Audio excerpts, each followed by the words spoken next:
The crowd was electric, buzzing with anticipation.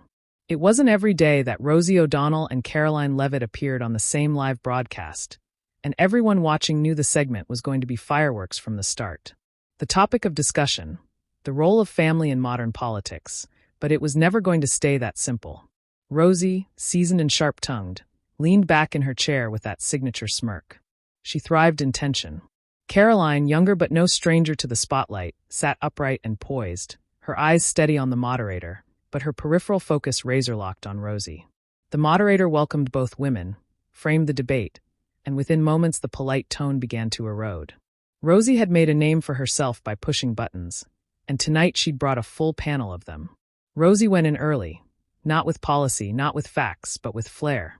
You know, it's easy to talk about American family values when your marriage looks like a step-forward fantasy made for Fox News clips, she said, eyes locked on Caroline, her words dripping with sarcastic charm. The room paused. The audience laughed. Not all of them. The camera panned to Caroline, her jaw slightly clenched. She didn't blink. The moderator tried to interject, but Caroline raised one hand. Calmly, deliberately. "Rosie," she began, her voice clear, calm, and steady, "you just crossed a line, and I'm going to show you exactly why that was a mistake." The crowd hushed. The producers leaned forward in their booths. The match wasn't starting. It had already begun. Caroline sat still for a moment, letting Rosie's smug expression linger in the air like smoke before a storm. The audience didn't know what to expect. They'd seen political debates before, loud, messy, combative. But something about Caroline's composure made it feel like something bigger was coming. Her hand dropped gently to the table, fingers pressed flat. She leaned forward just enough to pull the air toward her. Not aggressively, but with purpose. Then she spoke. "Rosie, since you've decided to take the conversation from ideas to insults, let's talk about what's real. Let's talk about what matters." The smirk on Rosie's face flickered just for a second. Caroline continued. "You don't know my husband. You don't know my marriage. But I know what you're trying to do. You're hoping to make a headline out of a hit job. You've made a career out of that. But here's what you forget. Real people live behind the jokes you crack on TV." The audience was listening now, not just watching for a reaction, but hanging on every word. Her tone had sharpened without rising. She wasn't angry. She was surgical. "My husband isn't just a man you mock because he loves America more quietly than you scream about it. He's a combat veteran, a father, a husband who stood by me when half the people in this country told me I didn't belong on this stage." That landed. You could feel it in the silence, the kind that isn't empty but loaded. Rosie shifted just slightly. Caroline went on. "And if you think taking cheap shots at the people I love is going to rattle me, you're not just wrong. You're exactly the kind of shallow the rest of the country is tired of watching." The audience erupted. Not with boos, not with cheers, but with that sharp breath people take when something cuts clean through the noise. Rosie tried to open her mouth, but she suddenly looked smaller, like she hadn't expected fire to come back with such precision. And Caroline? She was just getting started. Caroline didn't raise her voice. She didn't have to. The studio, moments ago light with awkward laughter, was now frozen under the weight of silence. Rosie O'Donnell, no stranger to outrage or controversy, blinked more than usual. Her lips curled into a defensive smirk, but it was flimsy. The tide had shifted, and everyone in the room could feel it. Caroline leaned back, giving Rosie the space she hadn't earned. And then she pulled the next layer back. "You love to pretend that ridicule is some sort of moral currency," she said, "as if making people laugh at someone makes your opinion more valid. But I grew up in a house where we measured people by how they handled adversity, not how loud they mocked others in comfort." The line pierced. Caroline's voice stayed even, but her words started to carry weight, the kind that came not from anger, but from memory. "My husband doesn't sit on panels. He doesn't throw zingers on social media. He spent years overseas watching friends come home with wounds they couldn't explain. He held men in their last moments who will never know your name, Rosie. But you'll joke about his haircut like he's a punchline." Rosie shifted again. Her smile was gone. "You crossed a line," Caroline repeated. "Not because I'm fragile, but because there are some things, some people, you don't get to weaponize just to win applause." Then she turned to the audience, calmly, deliberately. "I came here to talk about values. You came here to talk about my ring. That says more about you than it ever will about me." For a moment, even the cameras hesitated. The producers in the control room didn't cut away. They couldn't. What was unfolding wasn't just political drama. It was personal reckoning. And Rosie, for the first time in a long time, looked unsure of what to say next. She'd brought matches. Caroline had brought a mirror. Rosie O'Donnell straightened her posture and forced a laugh. That trademark deflection she'd used countless times on daytime TV. But this time, the laugh didn't land. It sounded nervous, almost brittle. Okay, Rosie said, trying to regain the tempo. Let's not get too sentimental here. This is politics, not couples therapy. A few audience members chuckled weakly, more out of habit than agreement. Caroline didn't smile. She didn't blink. No, Rosie, she replied. This is politics, which means what you say in front of that camera shapes how millions of people view not just me, but women like me. Wives, daughters, veteran spouses. If you're going to preach female empowerment, you don't get to pick and choose who counts. That stung, and the sting didn't fade. Rosie opened her mouth, but Caroline leaned forward again, this time with unmistakable control. You think you're punching up because you've been in the business longer. You think mocking my husband is clever because it's easier than debating me directly. But what you don't realize is that every woman watching this has had someone like you. Someone who tried to reduce them to a ring, a man, a label, and they're tired. The air in the studio turned heavy. Even the moderator sat silent. Caroline wasn't just defending herself anymore. She was speaking for something larger, something deeper. You call it comedy. I call it cowardice. And you don't get to hide behind a joke when you're targeting someone's family. Then she paused just for a second and delivered the line that cracked through the room like a thunderclap. The difference between you and me, Rosie, is that when I speak about people, I look them in the eye. You use them for punchlines and then pretend it's brave. Gasps. Audible ones. Even Rosie's expression shifted from defensive to stunned. No one had spoken to her like that. Not in years. Not on camera. And for the first time since the segment began, Caroline looked directly into the lens. Her voice steady, her eyes lit with cold fire. You want real? Here it is. We're done being silent while people like you make careers off belittling those who can't clap back. The audience didn't cheer. Not yet. They were too stunned. And Caroline, she was far from finished. The silence after Caroline's words wasn't just uncomfortable. It was deafening. The live audience, primed for entertainment, was now witnessing something else entirely. A takedown without theatrics. Just truth. Rosie O'Donnell wasn't used to being on defense. For years, she'd been the one lobbing the grenades, leaving her targets flustered, not the other way around. But Caroline wasn't flustered. She was composed, collected, and cutting deeper with every word. You can make fun of how I look, Caroline said, turning slightly back to Rosie.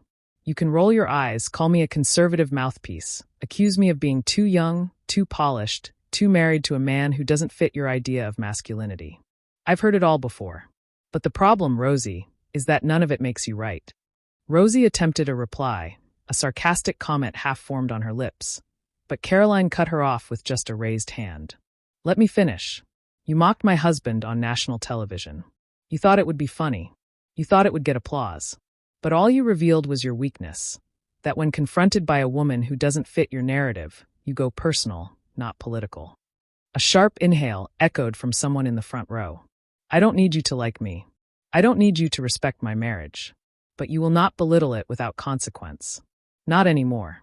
The moderator looked down at his notes, unsure if it was time to pivot or let the storm finish its path. Rosie glanced toward the camera, blinking rapidly. Not from emotion, but calculation. She was searching for an escape hatch, but the door was closing. Caroline shifted her tone. Slower now. Measured. We live in a country where young women are watching this exchange. They're watching to see what happens when someone attacks your family on live television. You just taught them how low it can go. I'll teach them how to stand. And then came the first wave of response. Not laughter. Not gasps. But applause. It started with a single clap. Then another. Then the whole room followed. Rosie turned toward the sound, her face frozen. Caroline didn't even look. She wasn't aiming for applause. She was aiming for impact. And she'd landed the blow clean. Rosie O'Donnell sat back, visibly rattled, the echoes of applause still clinging to the studio walls like smoke after an explosion. Her tongue, once sharp and untouchable, now hesitated behind clenched teeth. The tables hadn't just turned. They'd flipped hard. And Caroline, she didn't gloat. She didn't smirk. She stayed still, eyes on Rosie with a look that wasn't angry but certain. The kind of certainty that comes from knowing the truth is louder than any insult. The moderator tried again, nervously. Shall we move on to the next segment? Caroline didn't move. We will, she said softly. But I want to say one more thing. Rosie opened her mouth, but Caroline turned back to the audience instead, back to the nation that was at this point very much tuned in. This is bigger than Rosie, bigger than me. This is about how we've normalized cruelty under the banner of comedy or commentary, and how women, especially conservative women, are told to laugh off cheap shots or else we're labeled emotional. She looked into the camera now. Well, I'm not emotional. I'm exhausted. Exhausted by the double standards. By the idea that if you wear heels and a wedding ring, you can't possibly be strong. If you love your husband, you must be dependent. If you don't mock your own values, you must be dangerous. Rosie's silence said more than any retort could have. She didn't interrupt. She couldn't. The crowd wasn't just listening. They were engaged. Awakened. Caroline was no longer in a debate. She was delivering a message. And it was spreading. Rosie wanted a headline. So here it is. Wife defends her husband. Woman stands her ground. No apologies. Another wave of applause. Louder now. Bolder. Rosie looked down. The power dynamic had completely shifted. Caroline sat back, folded her hands, and nodded politely to the moderator. Now we can move on. And just like that, it was clear. Rosie had thrown a stone, expecting a reaction. What she got instead was a revolution, in heels. The moment the commercial break rolled in, Rosie unhooked her mic with more force than necessary. Her posture was stiff, her jaw set, her eyes not quite meeting anyone's. For someone who'd spent decades owning live cameras, she looked small. Not defeated, but clearly bruised. Caroline, in contrast, stayed right in her seat. Graceful. Unmoved. She didn't rush to the green room. She didn't fix her hair or check her phone. She simply sat still. And in that stillness, she had already won. Backstage, the buzz was deafening. Producers whispered. Assistants scrambled to reroute talking points. Network execs were texting in all caps. Who okayed that line from Rosie? Is Caroline trending yet? Get a clip cut now. The studio wasn't in damage control. It was in viral mode. Meanwhile, Rosie's team swarmed around her. She came at you hard, one aide muttered, trying to make her feel like the victim. But Rosie didn't respond. Deep down, she knew. This wasn't just a bad moment. It was the moment, the one people would replay over and over as the beginning of her unraveling. Caroline's husband had already texted her a single word. Proud, and that was all she needed. When they returned to air, the panel was supposed to switch to a new topic, education funding or foreign policy. But no one cared anymore. The viewers, the room, even the moderator. Everyone was still caught in the undertow of what had just happened. Caroline broke the tension first. If we're finished attacking spouses, I'm happy to talk about solutions. The audience laughed, not at Rosie this time, but with Caroline. It wasn't mockery. It was relief. A release. They were on her side now, and they knew it. Rosie forced a chuckle, but it didn't stick. She looked off camera, signaling that she was done. Mentally, emotionally, maybe even reputationally. Caroline didn't gloat. She didn't need to. Sometimes the loudest wins are delivered in silence. And Rosie had none left to offer. Within minutes of the live broadcast ending, social media detonated. Clips of Caroline's rebuttal flooded X, formerly Twitter, TikTok, and Instagram. Accounts that had never mentioned her before were suddenly tagging her name with words like grace, savagery, and a masterclass in restraint. One video, clipped by a political satire page with millions of followers, simply read. This wasn't a debate. This was a public schooling. It amassed 300,000 views in under 15 minutes. The hashtag Caroline Snaps without screaming trended worldwide by nightfall. Meanwhile, Rosie's camp stayed silent, not by choice, but because they were scrambling. PR reps drafted a response only to scrap it. Comedians debated whether to back her or stay out of it altogether.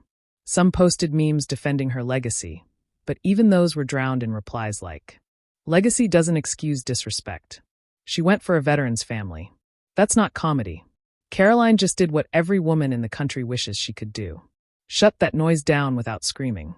And in a corner of the country, far from the glitter of studios and lights, Caroline's husband watched from their modest living room.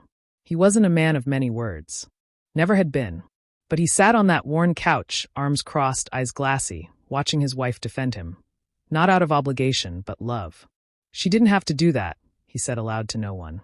But she had, and she had done it brilliantly.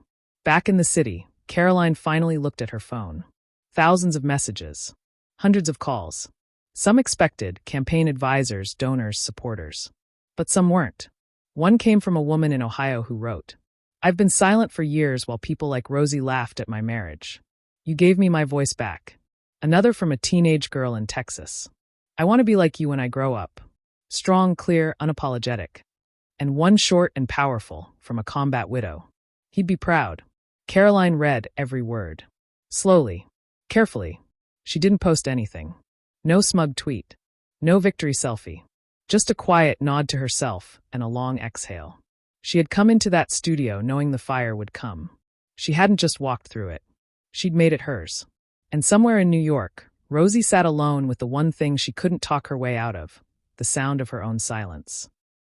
2 days after the broadcast, Caroline Leavitt sat in a quiet cafe, tucked away from the flashing cameras and endless notifications.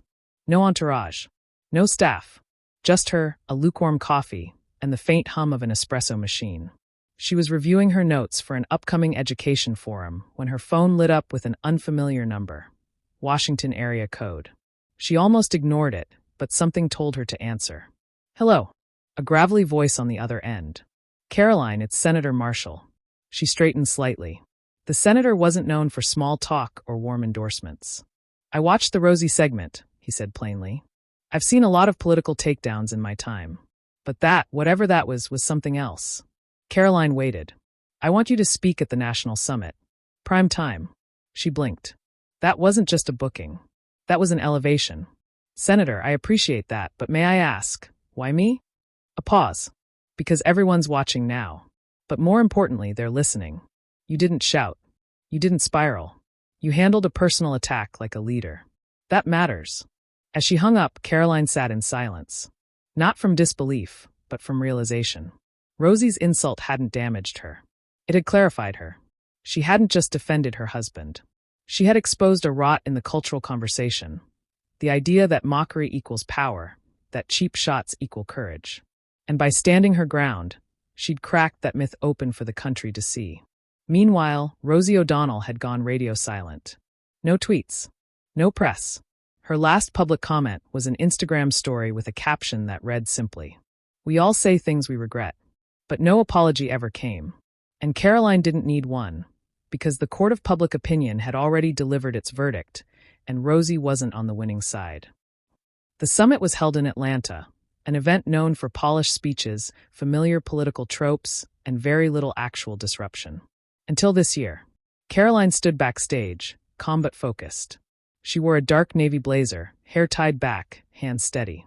There was no teleprompter, no carefully vetted jokes, just a single sheet of notes, half of which she wouldn't even need. The crowd outside was massive. What used to be a polite, half-listening audience had become a packed room of eager eyes. Some came to hear her talk policy. Most came because of what happened on The View. As her name was called, she walked to the podium, steady, unhurried. And then silence. Not the kind of silence that begged for sound. The kind that meant, "We're ready. Go." 2 weeks ago, I went on national television expecting to discuss education, security, and economic empowerment, she began. Instead, I was told my marriage was a joke. She paused, scanning the room. Every eye was on her. I was expected to laugh, to deflect, to take a joke. But I didn't come into public service to be liked by talk show hosts. I came to speak for people who are tired of being ridiculed for loving their families, their faith, and their country. Applause began. Steady. Rising. We've normalized a culture where mockery is a substitute for debate, where tearing someone down is easier than proving them wrong. But I'm here to tell you, strength doesn't sound like shouting. Sometimes it sounds like not backing down. The crowd was on their feet. Cameras from 6 major networks rolled, but Caroline looked into none of them. Her focus was on the room and on what this moment now represented. To those who watched that broadcast and saw themselves in that moment, not in the insult but in the restraint, I say this. Your dignity is not weakness. Your composure is not submission. You are not invisible. And with that, she closed her folder, nodded once, and walked off stage. No chant, no victory lap. Just a woman who came in accused of being too young, too married, too composed, and left as a voice for millions who'd been told to sit down and smile. Rosie O'Donnell never responded. Not publicly, not privately. She didn't have to because Caroline didn't just end the conversation. She redefined who gets to speak next. What began as an insult became a turning point. Caroline Leavitt didn't raise her voice. She raised the standard. In a world quick to laugh at others, she showed the strength in composure, the fire in facts, and the courage it takes to defend with dignity. Rosie mocked. Caroline moved a nation. And sometimes silence isn't surrender, it's power.